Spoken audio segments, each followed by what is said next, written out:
Tonight's show is about something. We'll figure it out as soon as we get started. This is the Benjamin Dixon Show. The Benjamin Dixon Show is only possible with listener support.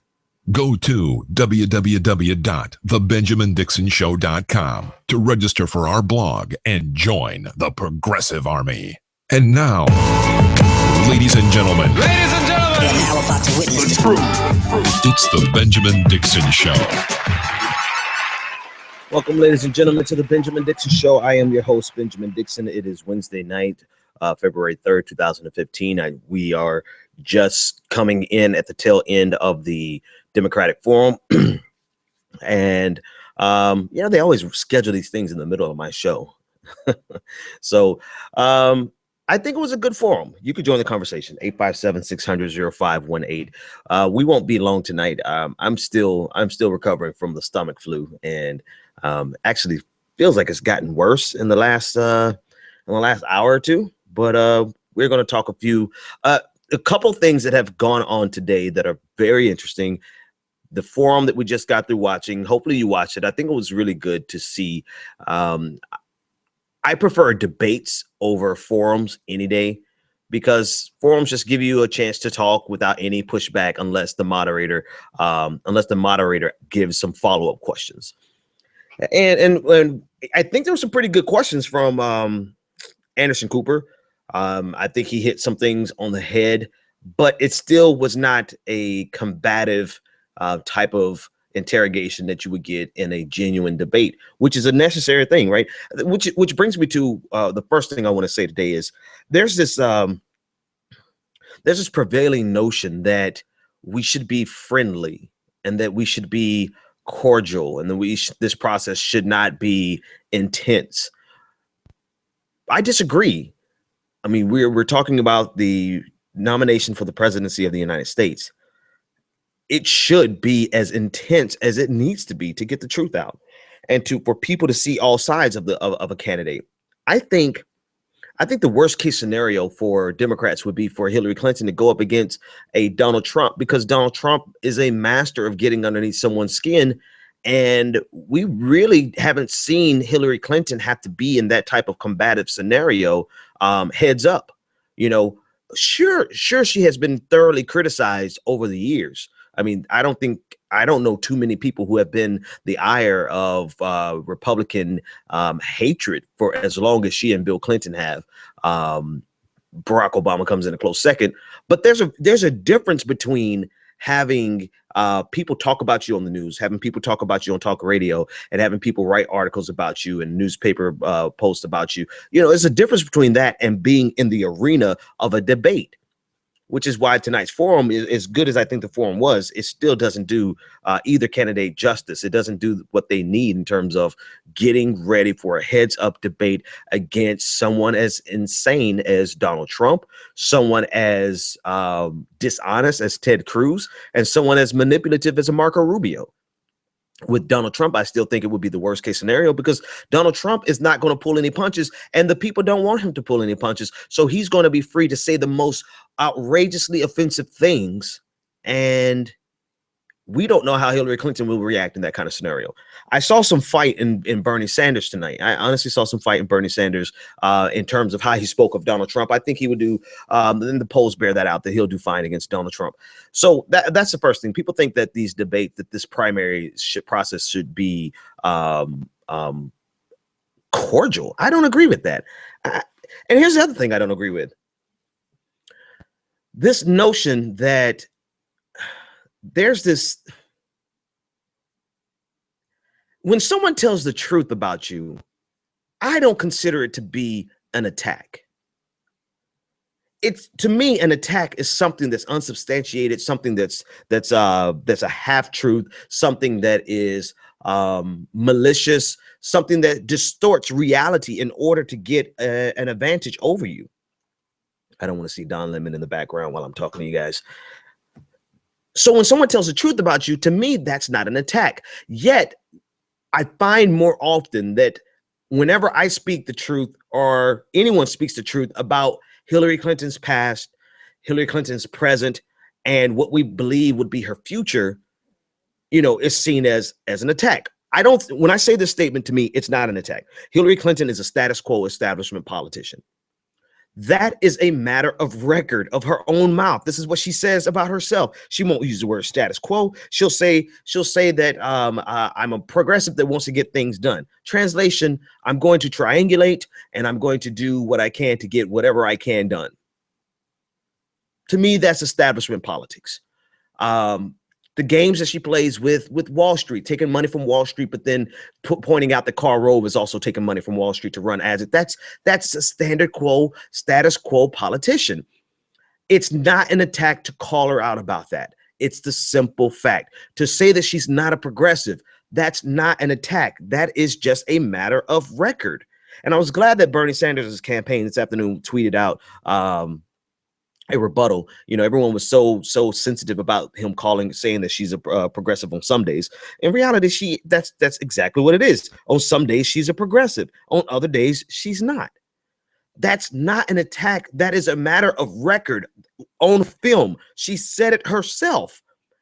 So when we bring the truth about someone like Hillary Clinton, same way I would tell you the truth about Bernie Sanders, same way I'll tell you the truth about Barack Obama, the truth to me is not an attack. And if you feel like, and I tweeted this out, I'm going to quote my own tweet here. If you consider the truth to be an attack on your candidate, then maybe you should reconsider your candidate. Bottom line. It is factual that Hillary Clinton has stood up for policies that are detrimental to the working class, the middle class, to unions, to just the average American. It is true that she's taken money, large sums of money from Wall Street. This is not a vitriolic attack. It's just simply calling out the facts. And I think it's so disingenuous, and I'm treading lightly, not because I'm scared to talk about it, but because I'm scared to talk too intensely. Like the stomach flu has got me going, man. I think we'll do 30 minutes tonight, folks. I wanted to respect the fact that a lot of people actually look forward to the show. I feel it's highly disingenuous for people who allow Hillary Clinton's camp. And I'm very particular about this phrase. This is Hillary Clinton's camp. It may be by virtue of a strategy that Hillary Clinton sits around and concocts. Then again, it could just be people who support her so much that they are willing to spin lies. I think it's disingenuous for people who allow Hillary Clinton's camp to suggest that Bernie Sanders is a racist, to suggest that he's a misogynist, then later on to suggest that he's a homophobe, then to suggest that he is a communist, then to suggest that he can't get anything done. I think it's disingenuous for people who assert those types of things to then turn around and say, oh, you're being too mean to Hillary Clinton. Everything that they have projected onto Bernie Sanders has been either one, an outright lie, or two, moving further to the right than Bernie Sanders. Those are the only two arguments. Those are the only two positions that they're able to generate to actually distinguish themselves from Bernie Sanders. Someone wants to know what the showtime is. Showtime is right now, man. We're on air right now. Hang on. Let me retweet this out. This is my social media guy. We're on air now. I think it's highly disingenuous. Guys, I'm sorry if I'm not on my A game tonight. Last time I'm going to give an excuse. Let's go. It's highly disingenuous for someone to sit around and to give all of these things that are lies about Bernie Sanders to then complain about when we speak the truth about Hillary Clinton. And to me, it just shows that there's this double standard where they expect us to be nice. I don't think, and I'm sure, I know there was a thought that I was going on and I lost it, but I'll get it. I don't think that, bruh, I'm really off my game tonight. Let me drink some of this right here. I don't think I would have as much intense reaction to Hillary Clinton if it was not for the horrible assertions that come out of Hillary's camp towards Bernie Sanders. I don't think I would have such a vociferous response to Hillary Clinton's status quo if she was not peddling that as progressivism. I don't think I would be as energetic in opposition to Hillary Clinton if she was not pushing the Democratic Party further to the right just to distinguish herself from Bernie Sanders. I don't feel like those are attacks. I feel like it is. Jesus. Those are not attacks. I forgot I did Skype on this. Everything that can go wrong, right? Murphy's Law. Sign out here. Thank you. And I'll answer you over here. Okay, let's try this again. I'm going to finish this sentence and then I'm going to take this call. And then I'm going to call it a night because I don't have it tonight. But I just wanted to talk to you guys. It's not an attack when you're speaking the truth, but it's also disingenuous for you to ask us to behave and to be nice when everything that's coming from the Hillary Clinton camp towards Bernie Sanders is disingenuous at best, propagandistic at worst. They are manipulating the conversation and they're doing everything that they can to keep us from getting a solid, good, objective look at Bernie Sanders. Because if you do, then you really see that there are glaring differences between a Hillary Clinton and a Bernie Sanders. There's a Huffington Post piece that JP Rankin sent over to me today that talks about the Iowa caucus representing the death knell in the coffin, the nail in the coffin for the establishment. I when I read it, even before I read it, I agree with the sentiment, because Bernie Sanders is saying that there is something wrong, not just in America, but that thing that is wrong in America is partially due to the fact that Democrats have become the very establishment against which we've been fighting. They have become the monster against which we've been fighting. The Democratic Party is no longer the populist party. They're no longer the party of progressive values. And this whole idea that Bernie Sanders is going against President Obama, it's really just a parlor trick. It's just a dog whistle. It's just to separate the Obama coalition and African Americans away from Bernie Sanders.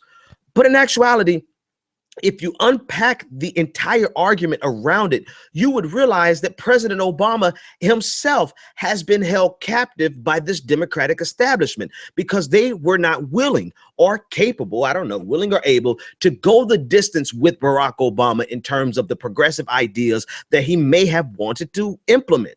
The establishment, I said this last night, and I want to make sure I say it again, and I'm going to hammer this home.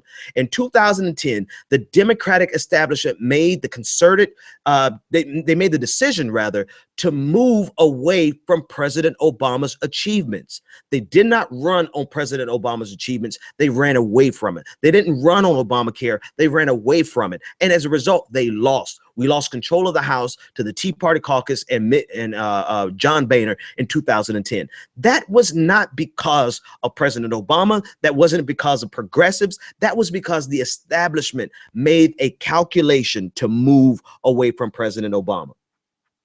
The establishment, they are more interested. This is not rocket science. This is human nature. And to deny this is to deny human nature. That once you get power, institutions protect power. They don't protect their vision. They don't protect their ideology. They don't protect what they believe in. They protect their control on power. The justification might be because if we're not in power, we can't implement our policies. I get that. But after a while, any institution can become corrupt. The Democratic Party has become the establishment. And I have yet to find a single Hillary Clinton supporter that can look me in the face and tell me how they believe Hillary Clinton will change the status quo. They can't. All right. That's it. That's all I got from the town hall. I mean, they keep putting Hillary Clinton at the end so she can get the last word. Hillary Clinton was really, really good on giving non-answers. And I mean that in a almost in a complimentary way. It was a masterful stroke of political prowess for some of those answers that she gave that were just non-answers, but damn it, they were beautiful. They were beautiful non-answers, like the question on end of life decisions. You know, it was a beautiful piece of rhetorical genius where, I mean, she did well with that question, but she didn't answer it, right? The question on marijuana, she did excellent with that question, but she didn't answer it. You know, the entire thing about ashes in one thing and the universe in the other pocket, that was just, she's really great at giving these non-answers that are beautiful, but they don't address the actual question at hand. The only thing she answered directly, which ironically was, I can't make a promise to not intervene with our military. And I think that was the right answer for her to give. I'm not going to judge her on that. I think that was a dumb question, to be honest with you, because 4 years is a long time. 8 years is even longer. We never know what is coming around the corner, and no president should make the promise that they will never get involved with our military. That was, to me, it was a dumb question. It could have been rephrased to say basically, he could have rephrased it in a way to actually make it a relevant question, but just to ask a blanket statement when you promise that you'll never intervene, no, that wasn't a good question. But it's funny, that was the only one she answered directly. All right, I want to talk about that a little bit more. I'm going to take this caller, and then I think I'm just going to talk about some of the news. I don't think I'm going to expound on some of the news. Caller, you're live on the air. What's your name, comment, and a question? Peace and light. This is Camilla from Poland. Hey, Camilla from Poland. How are you? I am doing very well. How are you is the question. Sis, I'm hanging in there. I'm hanging in there. I'm going to do my best to make it through the night. And I think by tomorrow I should be okay. It's a 48-hour bug, apparently. But thank you for asking. Today running so thank you. Look, no problem. We worry about you. You have to stay healthy. You are the Professor General. I was out and about today running my errands, and I was getting my BPD fixed. Everything has been so fluid. This is La Onda, the wave. This year is there's going to be a lot of change, and we're seeing everything is happening so quickly. I have to disagree with you very slightly on Hillary's answer about, I agree about the question. The question should have basically been, are you willing to take us to war again? Yeah. She was asked that question many times in different ways, and she tossed us her word salad that always stimulates my intestines, by the way. She says a whole lot of nothing. Yeah. She's going to take us back to war. Bernie has said unequivocally, no more war. We can solve the problems in the world without war. She can really suck the oxygen out of a room, can't she? She really, when she gets up on stage, it just kills the whole room. They cheated in Iowa, and yet she's still tied. That should say something. I'm tired of her talking about her Secretary of State appointment. Everybody knows the only reason why President Obama appointed her as Secretary of State was to unite that moderate centrist wing of the Democratic Party so that he could get a re-election in 2012, even though the Hill shill, Debbie Wasserman Schultz, made sure that the Democratic Party, like you said, stepped away from him, which cost us big time. Absolutely. If they had run a progressive, I think this is the thing, Camille, that really drives me crazy is that, and I'm going to throw it back to you. They don't realize that what motivates their own base is progressivism. And when they run away from it, they demoralize us. And we're like, why should we participate when you're running away from the very values that we're putting you in to run on, to implement, rather? Go ahead. I'm sorry. No. I also wanted to say, I live in Poland, but I was born and raised in North Philadelphia. I come from a family of activists, all up and down the East Coast. I have worked in politics. I've worked with some of these shady politicians in my younger years, and then we are still politically active there as well. My family runs the polls in our area. What gets me is there is a radio station in Philadelphia. I know you have a couple of callers from the Philadelphia area. I know Bryce is from Philly. You have some 610 callers as well. There is a radio station there called WURD, and they are one of the few Black-owned radio stations left in this country. Okay. Now, I have not been listening to them lately because I've been checking out everything online where all of the information is, not on TV, not really on radio anymore. And my mother informed me, because she tunes in every day, because she listens to everything that they discuss locally.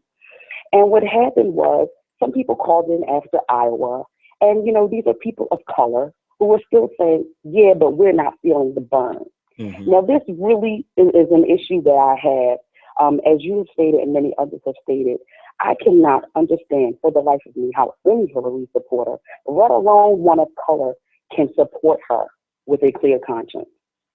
I don't know if you all saw Morning Joe this morning, but it was awesome. They ripped her about her speech fees that she has received from colleges and universities, because Howard Dean was on there, and he, as he said in his words, he will be picking crow feathers out of his teeth until the end of the show. See, the problem with being a surrogate for Hillary is it throws you right under the bus. Yeah. He did not have any way of defending that. And what they haven't mentioned is, she goes around talking about, I have the black vote, and these preachers in Philly laid hands on me. And there's this picture circulating around that, but there's no picture circulating around her trip to the Naval Yard with Franklin Square Investments bundling with John Bon Jovi. See, your article is something that I'm actually going to call into the radio station to share. Your article about the castration of black preachers. Because this is something these people just don't know. This is ignorance. The question about the rabbi who asked the question about the universe in one pocket and the ashes in the other pocket, it was a question about humility, and she referenced it again at the end because it bothered her, it rattled her. Why? Because he asked her that question, and not 5 minutes later, Anderson Cooper asked her about the money. Are you sorry for taking that money? And she said no. On Morning Joe, they said that the reason that Bernie Sanders has 84% of the youth vote and she had 14 was because they don't understand why they're saddled with that, and she makes $200 and something odd to $300,000 for 45 minutes of word salad. Camilla, you have hit it.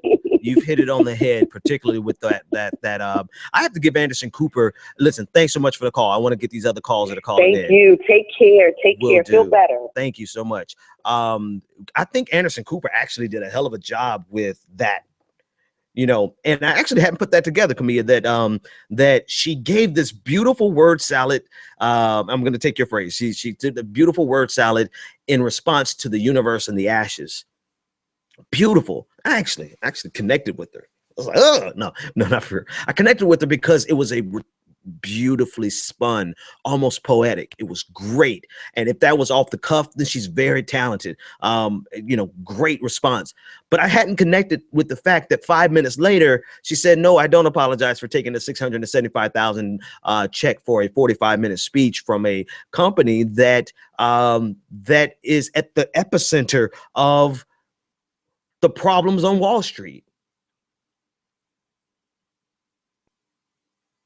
So despite how beautiful her rhetoric was, the reality came out when you asked her about that money. And this is not attack. You know what I don't do? Let me tell you what I don't do. I don't lay down and play nice just because you ask me to lay down and play nice. Bernie Sanders is the one who's not doing any negative campaigning. But to me, it's not negative when you're simply speaking the truth. And so everything that we're pointing out about Hillary Clinton, I don't necessarily agree that I'd have to find, I need some hard evidence that she actually cheated, even though there was some evidence that, and I want to talk about Ted Cruz's team actually cheated to the point where he had to apologize. But, besides that, anything else that we said tonight is substantiated. It is a matter of historical record. And if we're going to ignore it because you don't like the way it makes you feel, or if you're going to ignore it because you don't like the way hell, I don't know why you would want to ignore the fact. Like the caller said, it is just a matter of fact, and it's curious, rather. This is what I'm looking for. It's strange that people can completely ignore the historical precedent. Now, I would think that maybe they just don't know.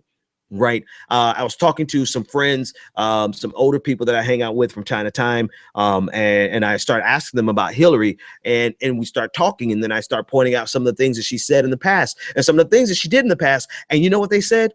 Ben, I just didn't know. I just didn't know that. And so how many people would actually support her if they knew?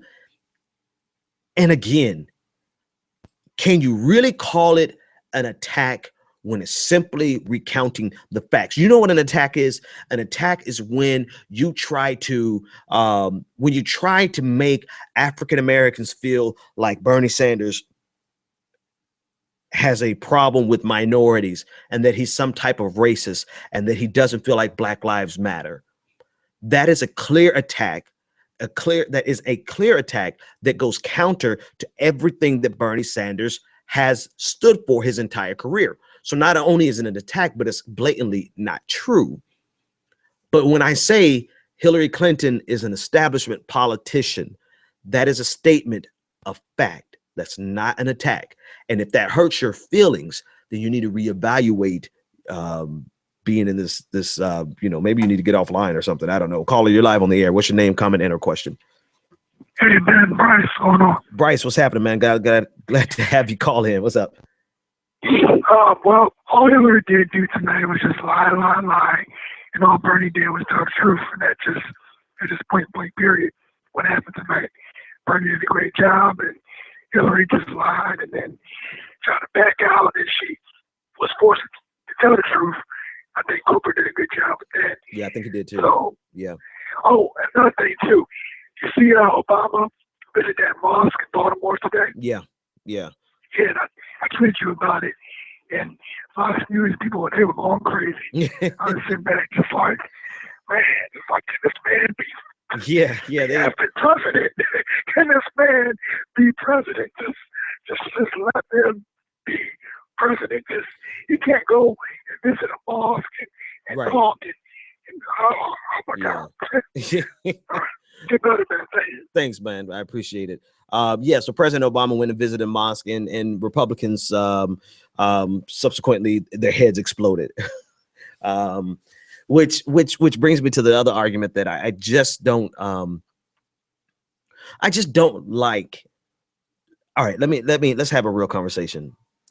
I like Hillary Clinton.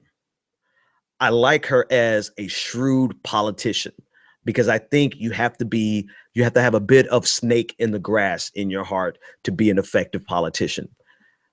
I myself am pretty cunning and shrewd and know how to manipulate when I have to manipulate.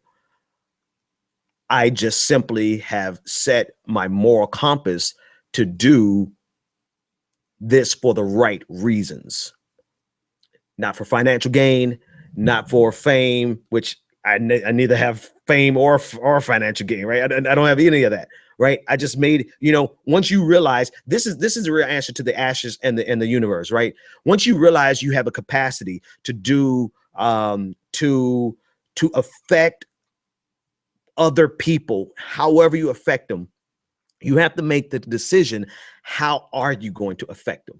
Right? Once you realize you have this gift to speak and people want to hear what you have to say, you have to determine what are you going to use your powers for. I don't think Hillary Clinton has chosen to use her powers for evil. I think she has chosen to use her powers for her own personal benefit. I think Bill Clinton is the same. I think President Obama uses his powers to inspire and try to do good, but he only went so far with, we'll talk about Obama another time. Back to Hillary Clinton. Hillary Clinton, she uses her powers for her own personal benefit. And this is the only way I can explain her shifting on every major issue for the last 30 years. Now, I started this whole conversation saying that I like her skill set, right? I have respect for people who are politically astute. I have respect for people who are rhetorical geniuses. Like, I don't think she's a rhetorical genius. I think she's rhetorically equipped. But I like those skill sets. Like Marco Rubio. I actually kind of like Marco Rubio because he has a fabulous skill set, game recognized game. He just uses his for evil. in my opinion. Hillary Clinton uses it for her own personal benefit. Now, if Hillary Clinton would stop pulling progressives to the right, I don't think I would oppose her as much as I do. I don't mind a moderate Hillary Clinton because I know who she is. That's all Bill Clinton was. That's essentially what Barack Obama is. No matter how much they call Barack Obama a socialist, he has governed from the center. And Michael Solomon on Twitter, he's been on the show a couple of times. He pointed out very, very astutely that what President Obama passed, the Affordable Care Act, Obamacare, that was never called Hillary Care. That was actually Romney Dole Care. This was from the Heritage Foundation. So this piece of legislation that they are calling socialist is actually a center-right piece of legislation. Barack Obama has governed from the center, even though they're scaring you and saying he's a socialist. So with Hillary Clinton, it's one thing to triangulate, but Hillary Clinton is intentionally.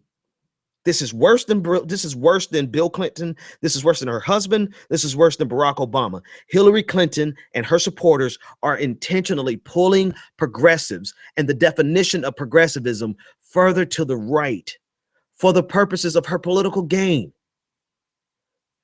I swear to God, if Hillary Clinton would just say, I am a moderate, I am a proud moderate, I don't pretend to be progressive, I think that America is not ready for real progressivism. I think they're ready for more moderation, and I will govern from the center. I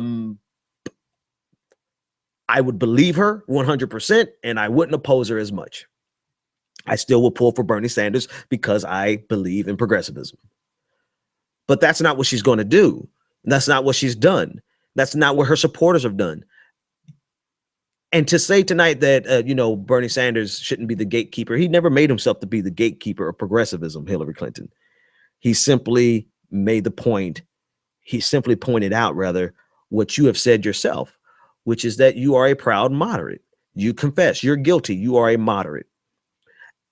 And the only problem, quite frankly, with being a moderate today is that when the Overton window, when the political discourse has shifted so far to the right by virtue of Ronald Reagan, then the center, what we consider to be moderate, is actually right-leaning policies.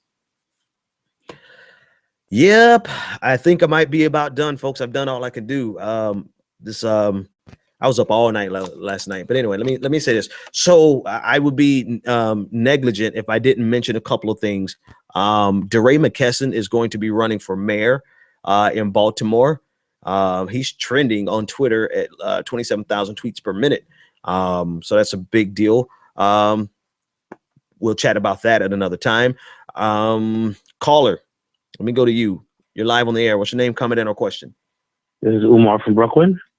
Brooklyn, what's happening, man? Umar, always a pleasure. How's it going? It's going. Hey, listen, I want to get back to what you just said about Hillary's so-called moderation, or if she became a moderate, or at least to look at what's going on right now, because from what I'm seeing there's been like a shift in the conversation. Yeah. And I wasn't noticing it before, well, mostly because I'm busy, because I do my own business and it's a 24-hour thing. So, but from what I'm gathering from listening to you, the Young Turks, all the other people who have brought up the stuff, it's like, wow, all of a sudden, everyone's kind of doing the Bernie dance. Yeah. And that's interesting. Now, when I was looking at it, I was saying, okay, progressives just did something that we've been waiting to do or at least a lot of progressives have been screaming we need to do for a long time: control the conversation. Right. We have shifted the conversation. Now, I'm not saying anything anyone's saying is wrong, even though there was a debate on the Young Turks about whether the thing was what was it, a tie or not. I'm like, I don't know why you're even debating this. But still, we changed the conversation. Now we've got everybody realizing that there's a group of people they have to cater to. And believe it or not, that's the progressives. I was just joking, but I'm not joking. Think about that for a second. PC police just got a foothold in the political system. Right. SJWs just made them change not their way, but their tune. The BS they have to talk. Right. And I think that this is important because it's saying something. It's saying that this progressive, or as you call it, the progressive army movement, is far more effective than we're thinking. And we need to remember that and escalate it. I do not see any reason. I don't care what anyone says that Bernie can't win. I just don't see it. I maybe I just refuse to. Maybe call me naive. But I think I'm at an age now where I've seen enough of this stuff. I've been involved with enough of it. You know, I once ran for councilman in my district, but I got a taste of what it's like when you're running against these incumbent people and the things they do. Even, you know, I was never going to hit major headlines. It's Brooklyn. What you going to do? But still. But for the first time, I haven't seen the Republicans change or alter their tune since the Tea Party. We've got to look at this. This means that we're having an effect. Right. And that's an awesome thing. That's what I want to put out there. Thanks so much, man. I appreciate that. Take it easy. 857-600-0518. I just missed that last caller. I agree. It's a powerful thing. I was thinking about it in that context earlier today, Umar, that even if Hillary Clinton wins, they are still going to be held accountable to those of us who stand on progressive values. And by progressive, let's be clear. By progressive, out of all the definitions that you can make, all the arguments that you can make for or against progressivism, at the core of it, at the very, let's melt it down to the bare bones. Progressivism is about giving the average person a fighting chance in this system. And then the extension of that is actually implementing policies to bring that to pass. I don't care about your rhetoric if you're not going to bring policies. You know, it just that one simple statement that I made, that it's about giving the average person a fighting chance in the system. That sounds nice, but to implement that is a revolutionary thing. And so Hillary Clinton or Donald Trump or whoever wins the presidency, Bernie Sanders, even Bernie Sanders, would have to be held accountable to that fundamental fact, that fundamental belief. Is what you're doing going to give the average person a fighting chance? And if you're not, then it's not progressivism. It's not. And this is give them a fighting chance. That is relative, right? That increases. It's like a more perfect union. You don't stop and say where we are is good enough and the chance that you have now is good enough. No, that is ever evolving. A fighting chance means that a person born today has a better chance than a person born 10 years ago, right? The odds for a person born today in America should be better for success than a person born 50 years ago in America. And so there's never a point where we say that's enough. We've reached the pinnacle of opportunity in America. No, it doesn't work like that. We keep going and keep driving to make sure that as many people can participate in all of this unbelievable wealth that we generate in America, right? We generate all of this wealth. We generate all these opportunities, and yet more Americans are locked out of it than ever before. And so if we find that the behavior of Wall Street banks is contributing to the inability of the average American to participate in the economic prosperity in America, then the progressive decision would be to address whatever those ailments are, remedy it, and then let's move forward. It wouldn't be to tell them to cut it out. It would be to pass policies to actually make them cut it out. Caller, you're live on the air. What's your name, comment, and or question? No, what's up, Ben? It's Aaron. It's been a minute. It's been a while, man. Glad to have you back. What's happening, dude? Yeah, I actually have a question. So, I was talking to a guy today. He was actually a Bernie supporter, but, I made the comment of I don't believe that Hillary's progressive. And I guess what he did was he pivoted directly to, like, the similarities between her and Bernie's voting record while they're both in the Senate. Mm-hmm. And he linked me to some articles, and it was like 93% or something like that. They voted on the same things. And, I'm not as familiar with the entirety of her voting record. There's been a lot of things that they both voted on. I don't know how much intersection there is on what they voted on together and whatnot, but I'm more familiar with her presidential bid Mm-hmm. and what she said and what she wants. And that's where I kind of get it doesn't feel like she's very progressive. And Mm-hmm. he was using liberal and progressive interchangeably, which I'll kind of make a slight distinction between the two. I guess, like, I'm not as familiar, and I got to dig myself, but just curious, what would you say to that? A person that's like, well, her and Bernie, 93% the same, and she was the most liberal Senate member of her time, even more so than Obama. So I guess, what would you say to that? So you know what? If we're just doing numbers, right? And thanks for the call, man. I'm gonna answer your question and grab this next one as well. If we're doing just numbers, then it's easy to say, oh, well, they have 93% parity, right? Let's go with that. I don't have it in front of me. But what was that 7%? If that 7% included the Iraq war authorization, that's a pretty big death nail in terms of progressivism. If it was TARP bailing out Wall Street, if it was the Patriot Act, right? These things it's key. It's those decisions that make the difference between what is real progressivism, protecting certain values. You can vote with me all day long, right? But if we get to a decision on a woman's right to choose and you vote against me, that's a pretty big, and I'm not saying that that's true of either one of them. I'm just using this as an anecdote, as an example, right? You can vote with me all day long, and 93% of the time we're on the same side of every issue. But when we get to that one issue where it's kind of a delineating factor, then you lose your bona fides. You lose that credibility. Supporting the Keystone Pipeline, supporting the death penalty. These things that she stands for that are anti-progressive. It's where you stand on those critical issues. It's not where you stand on the things that are easy, right? And I think this may come off as coy. This may come off as this probably something I shouldn't say, but I'll say it anyway. Let's say it's a pretty easy decision now today to be pro-choice as a Democrat. Because if you're not pro-choice as a Democrat, then you're pretty much not going to be considered a Democrat or progressive.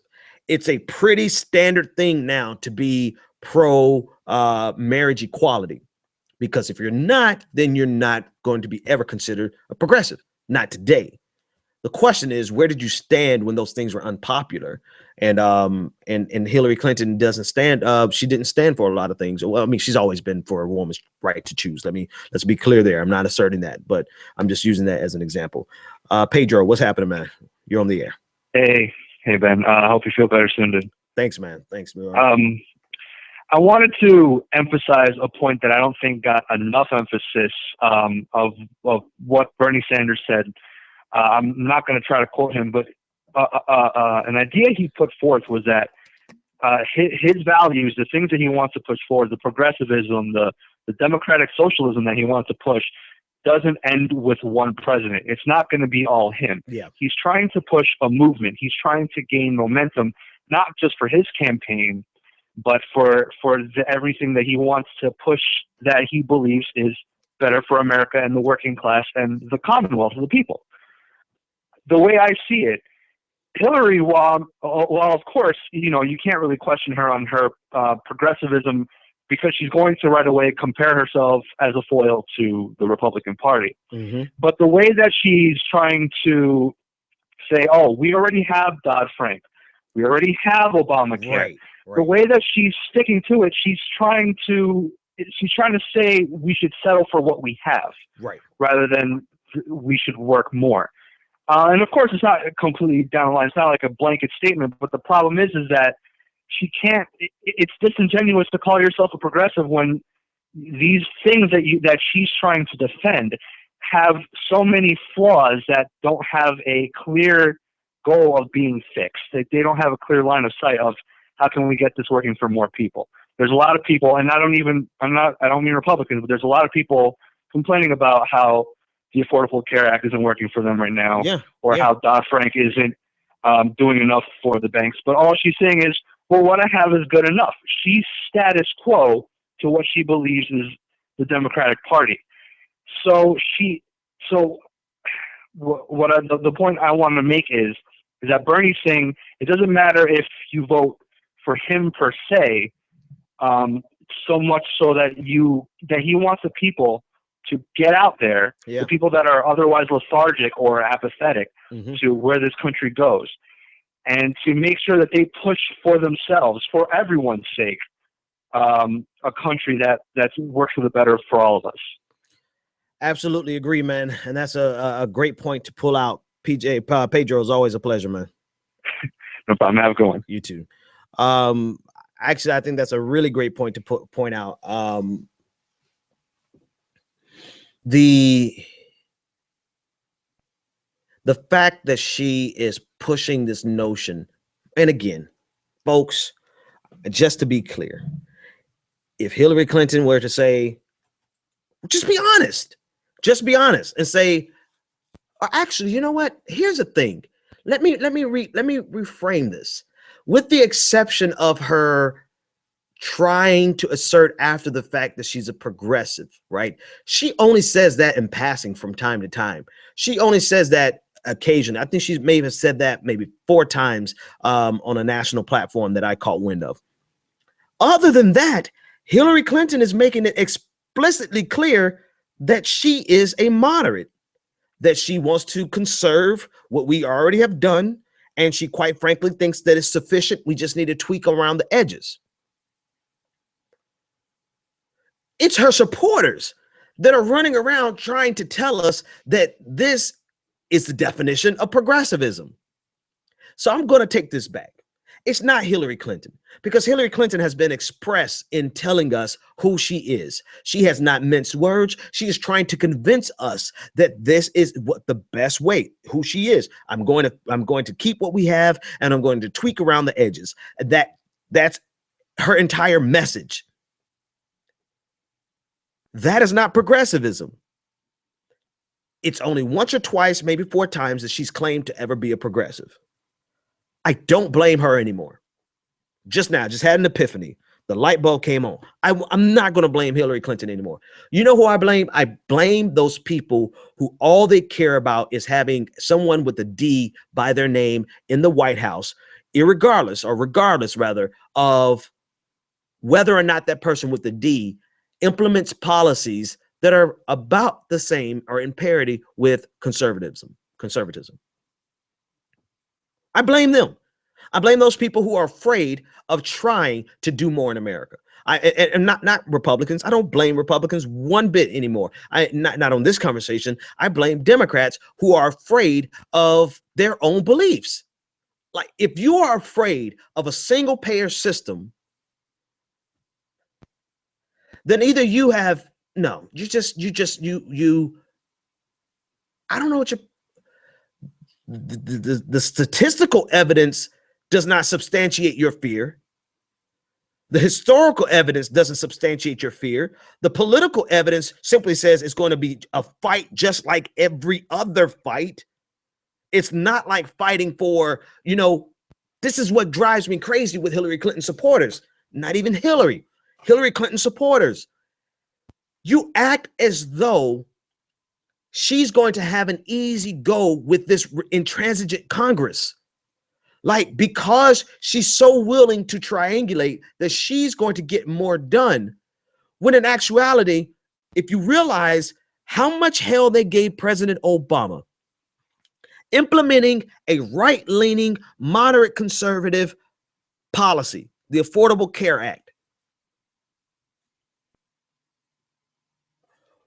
What would make you think they would give her any easier go implementing anything? Better example, the way they oppose her on the Benghazi situation? Do you really think they're going to give her an easy go? And this is the point I was trying to make. I'm trying to keep it all together here, folks. The point I'm trying to make is this. Does it not make more sense for us to fight the greatest fight of our life for what we believe in versus fighting the greatest fight of our life for something they believe in? And they're just going to pretend like they don't believe in it because they just want to oppose us. That's essentially what this is what Hillary Clinton supporters are asking of us. They're saying we should move on over to the center because conservatives are going to fight us really hard if we're not in the center. When in reality, we've been in the center since Bill Clinton, and they have fought Democrats like hell. So doesn't it make sense that if I'm going to have to be in the fight of my life, that I might as well fight for what I really believe in?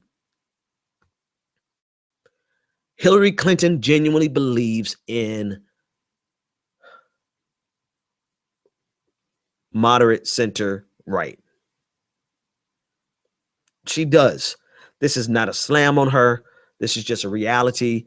You know, you can distinguish on social policies. Yes, she is not center right on a woman's right to choose. Absolutely agree.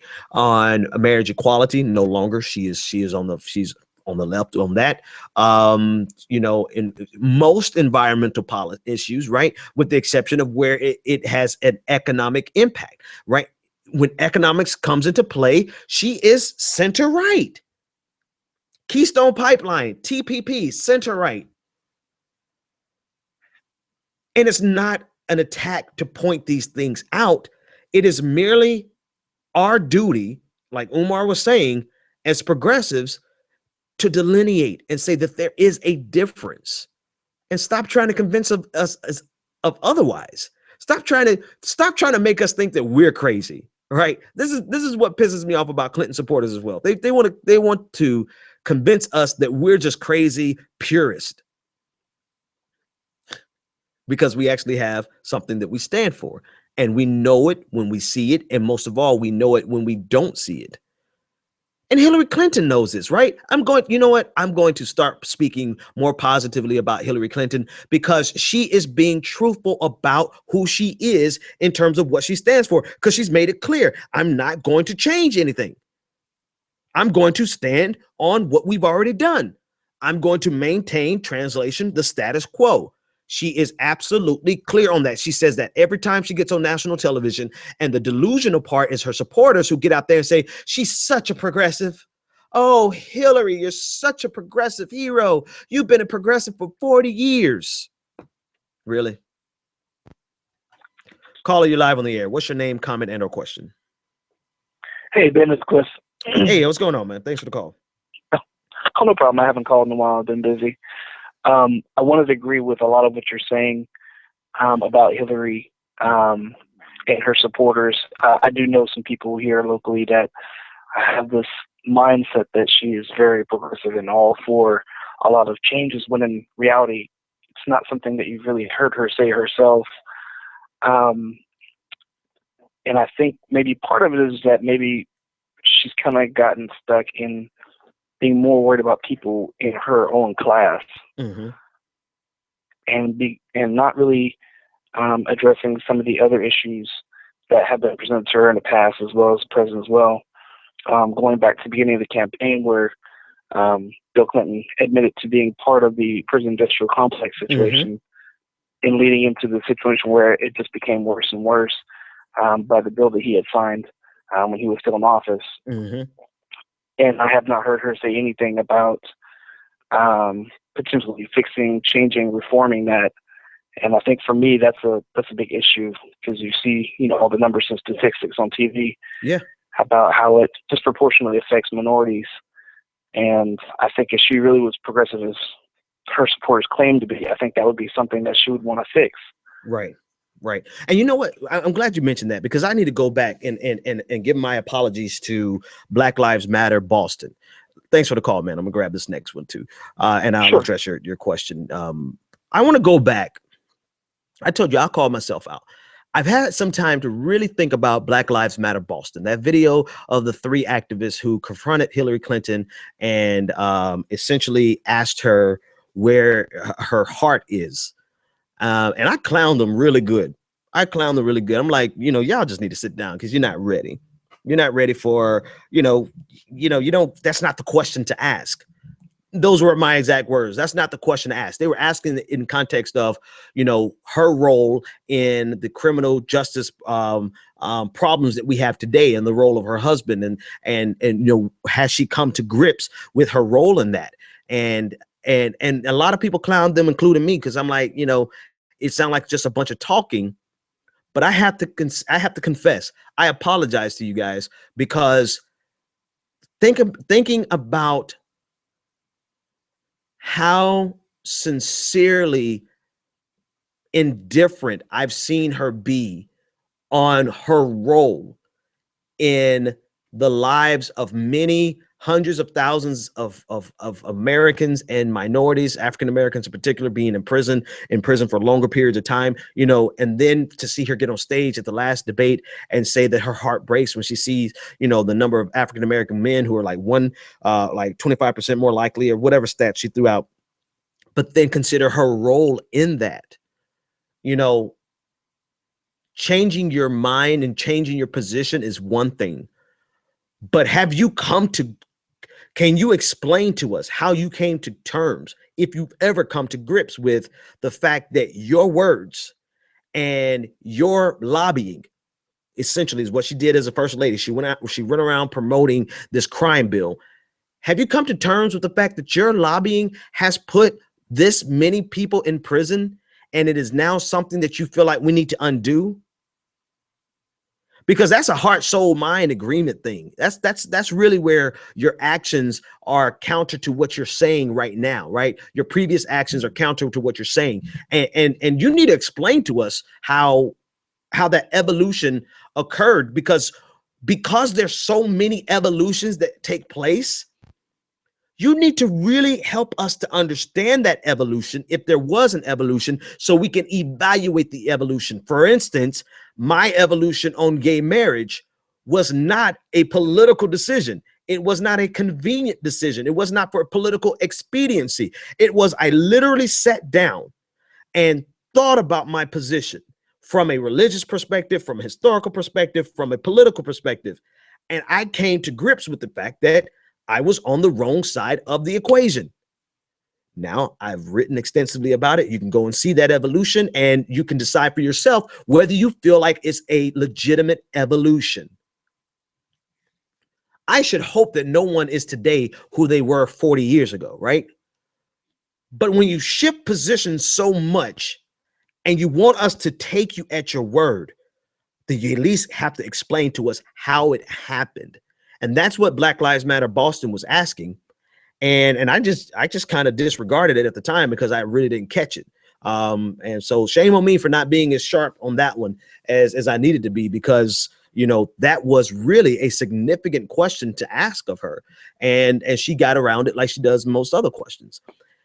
And again, folks, this is not attacking Hillary Clinton. Not a single thing that I've said. If anybody I'm going to attack is Hillary Clinton supporters, because the more I talk about it, the more I realize Hillary Clinton is explicit in who she is. And what she wants to do. And it's just her followers who feel like they need to convince the progressive caucus and the progressive wing that she's really progressive and something's wrong with us. Last caller of the night. Is this a Mississippi exchange? What's going on, Mississippi? Hi, my name's John Stephen Frank. I was calling because I think there's a couple things that I hope people are taking notice of. I know that, and I'm not sure what the final numbers were, but I know that during the Iowa caucus, they said that Republicans' attendance outperformed Democratic attendance, and I think the number was 100,000. Yeah, they beat us, I think, like by 75%. Don't quote me on that, but it was ridiculous. Yeah. And one of the reasons, and we, got to acknowledge the elephant in the room, is because Trump has been able to bring people that were totally politically apathetic before to the polls. And we need to just kind of keep that in mind, that going into the general, for all our polling data, right? Trump is bringing he's bringing a dynamic that I don't think we're prepared to account for just yet. I can see that. And it's one that I'm not sure, that with if this goes to the electability thing, I'm not sure that Clinton is the candidate that would best be able to rebuff that. But now, I still have enough, maybe blind confidence in the American people that we wouldn't go that way with Trump and all, because he's alienated so many people. But we've seen horrible things randomly come up in the past. Yeah, I agree, man. I agree. I think that's something. Hey, listen, thanks for the call. You're from Mississippi, huh? Yes. Good town, good state. I grew up around the Jackson and Brookhaven area, so I know a lot about Mississippi. Oh, yeah. Well, I'm semi-acquaintance with your brother. Oh, that's how okay. I kind of find out about the show. Oh, okay. There you go. So you know all about me then. Let me hang up on you before you say something. Reveal some of my secrets. Thanks for the call, man. All right. All right. Yeah, that's something to take in consideration, that there's a great enthusiasm around Donald Trump. And listen, people, when people feel like there's a problem, they're not quite sure of the solution. A lot of times they go to the person who's the loudest in the room. Donald Trump is the loudest person in the room. And they gravitate towards him, not only because he's the loudest person in the room, but because he is people are tired of the mamsy-pamsy, spineless type of politician who can't mix it up. Let's just be real. Maybe I'll run for office, right? Maybe I'll run for office because I have no problem mixing it up, because I'm petty, I'm petty, and I like clapping back. And that's what people want, right? People want someone who's going to stand up for what they believe and fight for what they believe. One of my supporters, Patrick, tweeted out earlier. I didn't reply, but I saw it, Patrick. He said that he's a little concerned about Bernie Sanders not fighting for himself. And I think Bernie Sanders fights for himself. I think he could do more fighting for himself, because people want someone who's going to fight not only for what they believe, they're going to fight for themselves. Because if you fight for what you believe and you fight for yourself, they believe that you will fight for them. Nobody's excited about, let's say a Martin O'Malley, because, even though he's out of the race, he's kind of indicative, he's representative rather of that class of politician that just has the right thing to say, but doesn't strike us as someone who is going to mobilize us and energize us, fight for us, inspire us. For better or worse, Donald Trump does that for right-leaning people. I think he's absolutely wrong. I think he has the wrong solutions. I think he represents some of the worst in America, but he still connects with people because he's loud, he fights, and he's different. We have to be mindful of that, especially with Hillary Clinton, because Hillary Clinton doesn't motivate the base. She doesn't. And you can't, and this is going, I'm going to tie it all back to what Umar said, and I'm going to get the heck out of here. You can't belittle the base. The very reason some of us participate in politics in the first place is because we have an idea and we have historical precedent to support those ideas about how America could be better. And we believe progressivism is that. And so you can't belittle your base. You can't deceive your base. We're a little smarter than what they give us credit for. We know progressivism. We know what it is. We know what it's not, right? And you can't try to manipulate us, and you can't try to strong arm us into acquiescing to your political convenience of the cycle. You have to speak up for us. You have to fight for us, and you have to fight for yourself. And if we don't see that, then we're not going to be mobilized. People will be apathetic. And voter turnout, as it is, has been lower for Democrats. It's not for Bernie Sanders to imagine this. Everybody's talking about, well, if Bernie Sanders is running a revolution, then more people should be inspired. Okay, fine. Imagine what the turnout would be without Bernie Sanders. Right? You want to lay all this at the feet of Bernie Sanders. Imagine what it would be without Bernie Sanders. Imagine the participation if it was just Hillary Clinton and Martin O'Malley.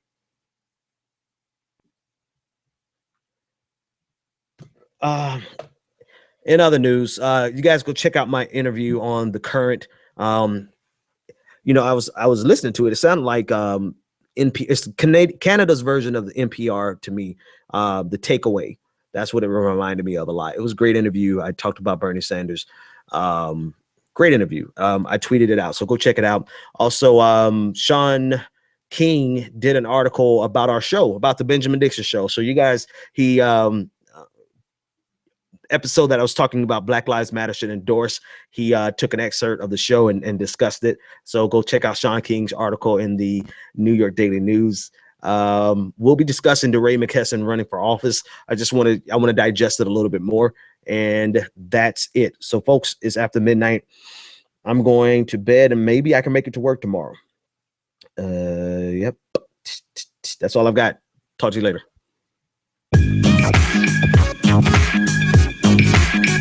The Benjamin Dixon Show is only possible with listener support. Go to www.thebenjamindixonshow.com to register for our blog, join the Progressive Army, and support The Benjamin Dixon Show. Crazy mother. If you like this episode, be sure to share, like, and subscribe.